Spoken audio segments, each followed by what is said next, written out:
Assalamualaikum warahmatullahi wabarakatuh.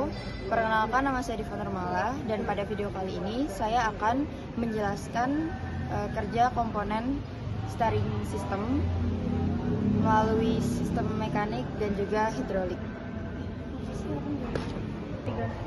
Assalamualaikum warahmatullahi wabarakatuh. Perkenalkan, nama saya Diva Nurmala dan pada video kali ini saya akan menjelaskan kerja komponen steering system secara mekanik dan juga hidrolik. Yang pertama-tama saya akan menjelaskan cara kerja steering system secara mekanik. Dimulai dari steering wheel, yaitu adalah sebagai alat kontrol utama yang digunakan oleh operator untuk menggerakkan kendaraan mengarah kepada putaran kanan atau kiri, lalu dilanjutkan dari steering wheel ke steering column yang berfungsi untuk menghubungkan steering wheel dengan gearbox. Nah, di sini ada universal join. Jadi sebelum dihubungkan ke gearbox ini harus melalui universal join dulu supaya bisa terhubung ke gearbox. Dan setelah dari gearbox ini, jadi gearbox ini berfungsi untuk mengubah putaran dari steering column menjadi gerakan linear untuk menggerakkan roda kemudi. Lalu dari gearbox diarahkan ke pitman arm. Ini pitman arm itu yang ini, yang berfungsi untuk menghubungkan output shaft gearbox dengan link kemudi supaya mengubah gerakan putar dari gearbox menjadi gerakan ayun. Nah, setelah dari pitman arm itu ke link out. Ini link outnya yang berfungsi untuk menghubungkan pitman arm dengan steering knuckle. Ini steering knuckle-nya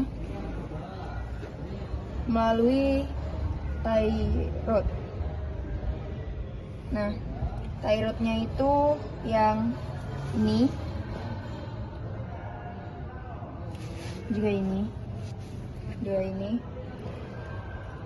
yang berfungsi untuk menghubungkan link gauge atau rack steering ke knuckle.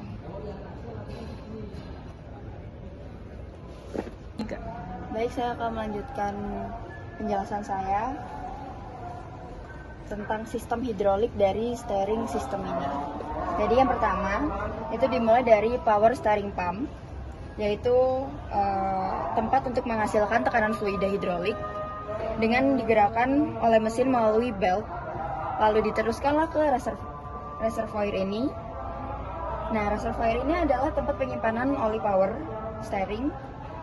Dan dari reservoir ini kita lanjutkan ke control valve. Control valve-nya ini tidak bisa dilihat ya dari sini. Nah, control valve ini berfungsi untuk mengatur arah aliran oli ke sisi kanan atau kiri silinder hidrolik sesuai dengan putaran setir yang diatur oleh operator.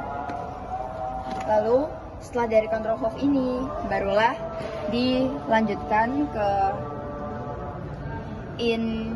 innya gearbox dan dikeluarkan ke aliran outnya supaya menjadi return line. Jadi olinya itu dikembalikan lagi dari silinder ke reservoir setelah digunakan atau setelah selesai bekerja.